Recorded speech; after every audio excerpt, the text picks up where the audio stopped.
నేను ఎంతో రీసెర్చ్ చేసిన తర్వాత, మా టీం ఎంతో రీసెర్చ్ చేసిన తర్వాత, గత కొన్ని సంవత్సరాల నుంచి నేను రియల్ ఎస్టేట్ కంపెనీస్కి నాన్ స్టాప్గా ట్రైనింగ్స్ అనేది తీసుకుంటున్నాను. ఎంతో మంది ఏజెంట్స్ని కలుస్తుంటాను, వాళ్ళతో మాట్లాడుతుంటాను, వాళ్ళతో ఫీల్డ్లో కూడా నేను కొన్ని సందర్భాల్లో వర్క్ చేశాను.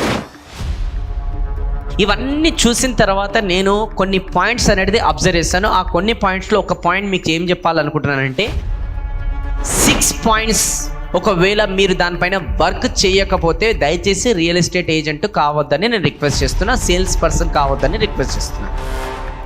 ఈ 6 పాయింట్స్ పైన ఎవరైతే వర్క్ చేయాలని ఇంట్రెస్ట్ చూపిస్తారో అండ్ వర్క్ చేస్తారో, వాళ్ళు వద్దనుకున్నా కూడా వాళ్ళు 100% రియల్ ఎస్టేట్ ఫీల్డ్లో ఏ ఫీల్డ్లో వెళ్ళినా కూడా ఖచ్చితంగా వాళ్ళు సక్సెస్ఫుల్ అనేది అవుతారు. ఆ 6 పాయింట్స్ ఏంటనేది ఇప్పుడు నేను రివీల్ చేస్తున్నా. దయచేసి ఫోకస్డ్గా కాన్సన్ట్రేషన్తో వినండి. దాంట్లో ఫస్ట్ పాయింట్ వచ్చేసి, if you are not ready to learn then don't enter into the real estate field or any field whatever you are doing. Example, చిన్నప్పటి నుంచి మనందరం కూడా నర్సరీ నుంచి డిగ్రీ అయిపోయే వరకు, బీటెక్ అయిపోయే వరకు, ఎంబీఏ అయిపోయే వరకు, ఏదైతే కాలేజ్కి అయిపోయే వరకు బుక్స్, నర్సరీ నుంచి కాలేజ్ అయిపోయే వరకు అన్నీ ఒక దగ్గరికి తీసుకొచ్చి జమ చేస్తాం. అవన్నీ బుక్స్ జమ చేస్తే కనీసం మన హైట్ అంతా హైతయా కావా? మనం ఈ ఎడ్యుకేషన్ సిస్టమ్కి చిన్నప్పటి నుంచి మన గ్రాడ్యుయేషన్ అయిపోయే వరకు యావరేజ్గా ఎన్ని సంవత్సరాలు ఇచ్చినామంటే, యావరేజ్గా 20 సంవత్సరాలు ఇచ్చినామా ఇవ్వలేమా? నర్సరీ నుంచి కాలేజ్ అయిపోయే వరకు ఏదైతే ఫీజులు మనం కట్టినామో అవన్నీ క్యాల్కులేట్ చేస్తే దాదాపు వరస్ట్ కేసులో కూడా 5 నుంచి 10 లక్షల రూపాయలు అయితాయా కావా? కానీ ఈ ఎడ్యుకేషన్ సిస్టమ్ మనకి ఇచ్చింది ఏంటి? ముక్క సర్టిఫికేట్ అనా ముక్క.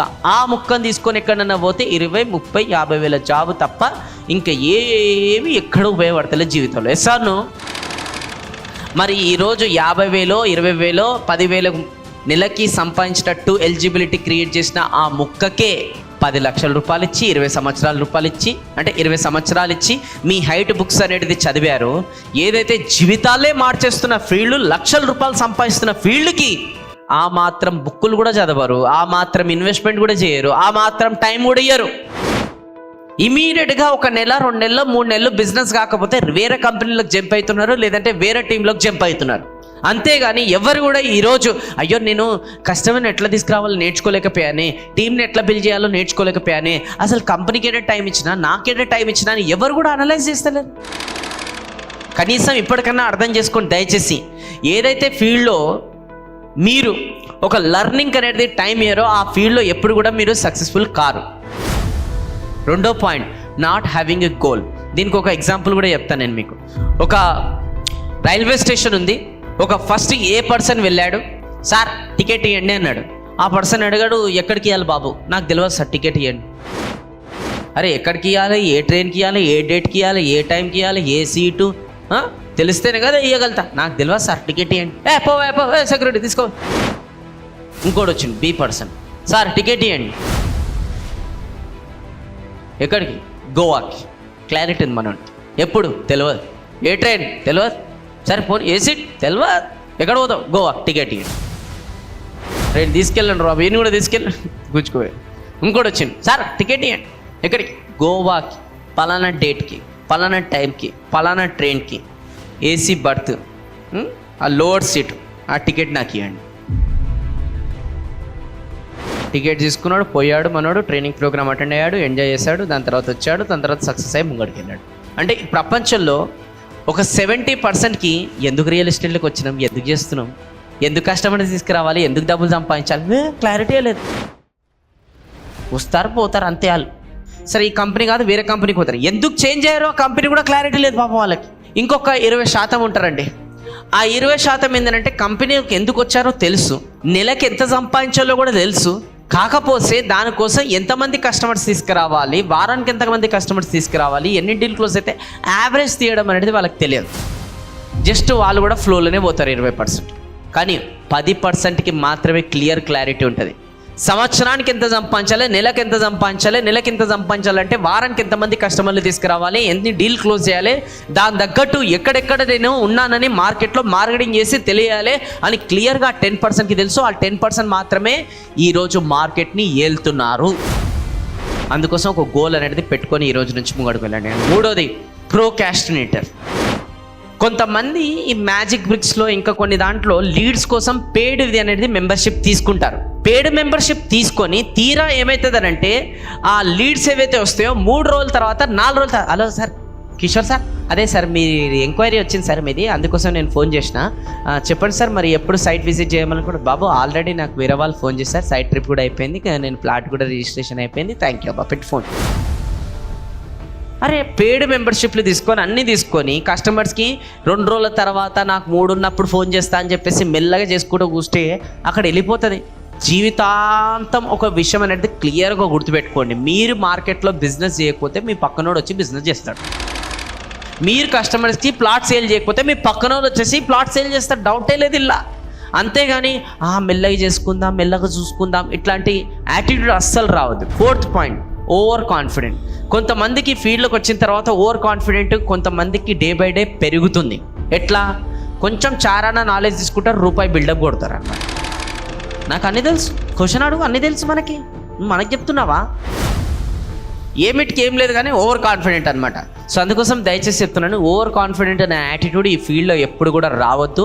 గోల్స్ అనేది ఆకాశానికి అతుకున్నట్టు ఉండాలి, కాళ్ళు అనేది భూమి పైన ఉండాలి, అప్పుడే మనం సక్సెస్ఫుల్ అవుతాం.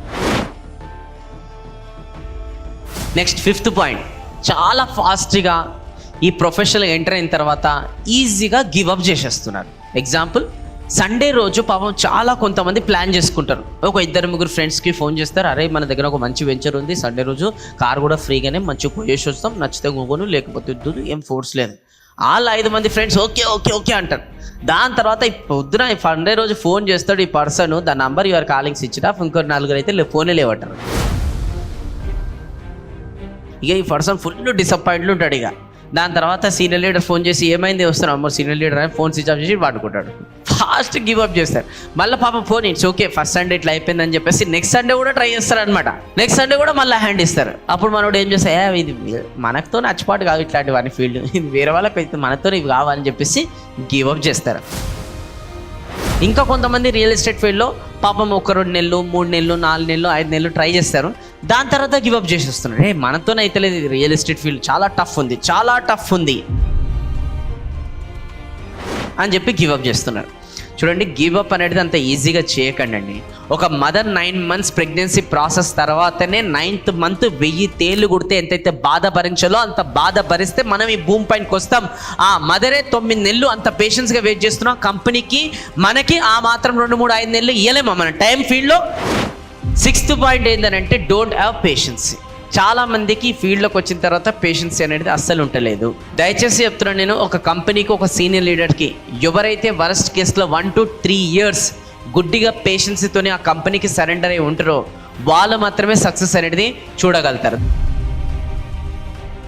భగవంతుని దగ్గర ఒక డైరీ అనేది ఉంటుంది మనందరి జీవితాలది సంబంధించినది. ఈ డైరీలో గుర్తుపెట్టుకోవాలి జీవితాంతం ఆల్వేస్, ఇక్కడ వచ్చేసి హార్డ్ వర్క్, ఇక్కడ వచ్చేసి రిజల్ట్స్. సో వాట్ ఎవర్ మీరు సైట్ ట్రిప్స్ చెప్పిస్తారో, కస్టమర్స్ని తీసుకొస్తారో అది hard work. Yes or no? రాస్తాడు 5 సైట్ ట్రిప్లు, తర్వాత రిజల్ట్ 0 రాసిండి 0 అని. తర్వాత మళ్ళీ నెక్స్ట్ సండే 3 సైట్ ట్రిప్లు రిజల్ట్ 1. మళ్ళీ నెక్స్ట్ సండే 5 సైట్ ట్రిప్లు రిజల్ట్ 0. మళ్ళీ నెక్స్ట్ సండే సైట్ ట్రిప్ ఏం లాలే, కానీ నువ్వు సైట్కి వచ్చినావు, ఎఫర్ట్స్ పెట్టినావు, 0 అయిపోయింది, ఇక్కడికి అయిపోయింది. సో ఇప్పుడు మళ్ళీ నెక్స్ట్ సండే నువ్వు పని చేయాలి కదా, సరే అని చెప్పేసి భగవంతుడు ఏం చేసిండంటే పేజ్ టర్న్ చేసిండు, ఎందుకంటే నీ హార్డ్ వర్క్ రాయాలి కదా మళ్ళా. సో హార్డ్ వర్క్ అని మళ్ళీ నెక్స్ట్ సండే ఏం చేస్తున్నాడంటే ఇక్కడ మళ్ళీ నెక్స్ట్ సండే ఎంతమంది 3 తీసుకొచ్చినావు, ఓకే, మళ్ళీ ఇక్కడ రిజల్ట్ ఈడ రాయాలా, రాయాడు కదా, రిజల్ట్ ఈడనే రాయాలి. సో అర్థం చేసుకోండి, మీరు ఎంతైతే హార్డ్ వర్క్ ఇక్కడ పెడుతున్నారో ఇక్కడ కూడా పేజ్ అనేది మీరు ఫిల్ అనేది అవుతుంది. ఒకవేళ మళ్ళీ రేపటి రోజున హార్డ్ వర్క్ మీరు ఏదైతే కష్టపడుతుంటారు కదా, రిజల్ట్ మీకు రావాలంటే భగవంతుడు అప్పుడు పేజ్ టర్న్ చేయాల్సిందే. పేజ్ టర్న్ చేయాలంటే అప్పుడు భగవంతుడు ఏం చేయాలి తెలుసా, ఇప్పటి వరకు నువ్వు ఏదైతే హార్డ్ వర్క్ ఎఫర్ట్స్ పెట్టావో ఇక్కడ రిజల్ట్స్ అనేది పేజ్ మొత్తం ఫిల్ చేసిన తర్వాతనే పేజ్ మలుతాడు. అందుకోసం అప్పుడు ఒక స్టేజ్ వస్తుంది, మీరు 5 మంది కస్టమర్స్ తీసుకొస్తే డీల్ అనేది 20 క్లోజ్ అవుతాయి. ఎందుకంటే ఈ 5 మంది పోయి వాళ్ళ చుట్టాలు అందరికి పోయి చెప్పేసి వాళ్ళు ఇంకొక 20 మందిని పట్టుకొచ్చి వాళ్ళు 20 ప్లాట్లు కొనేటట్టు చేస్తారు. మీరు షాక్ అయిపోతారు, ఇదేంది, నేను ఒక ఇద్దరిని కస్టమర్నే పట్టుకొచ్చిన 20 సేల్స్ ఎట్లా వచ్చినాయి? ఇంతకుముందు అయితే 50 మంది కస్టమర్స్ వరకు ఎవ్రీ సండే అట్లా పట్టుకొని వచ్చిన 3 నెలలు అయింది. ఒక 2 డీలే క్లోజ్ అయినాయి. ఇప్పుడు మాత్రం ఒక 2 కస్టమర్స్ని పట్టుకొచ్చిన 20 డీళ్ళు క్లోజ్ అయినాయి. ఇది ఎట్లా అయింది? ఇగో ఈ డైరీ ఫామ్లో భగవంతుని దగ్గర ఉందని మర్చిపోయినాం మనం. అందుకోసం పేషెన్స్తోని అనేది ఖచ్చితంగా ఉండాలి. ఎస్సాను. సో ఈ 6 పాయింట్స్ ఏవైతే ఉన్నాయో ఎవరైతే ఫాలో చేయాలనుకుంటారో వాళ్ళే ఈ రియల్ ఎస్టేట్ ఫీల్డ్లో వాళ్ళు సక్సెస్ఫుల్ అవుతారు. ఎవరైతే ఆ 6 పాయింట్స్ పైన వర్క్ అనేది ఎవరైతే చేయలేరో వాళ్ళ ఫీల్డ్లోకి వచ్చినాక కూడా వాళ్ళ జస్టిఫికేషన్ వాళ్ళు చేయలేరు, వాళ్ళు ఆ ప్రొఫెషన్కి. అందుకోసం వాళ్ళు ఎంత కష్టపడ్డా కూడా ఫెయిల్ అవుతారు. అర్థం చేసుకొని ఈ 6 పాయింట్స్ పైన ఈ రోజు నుంచి ఫోకస్ చేస్తాం. ఓకేనా?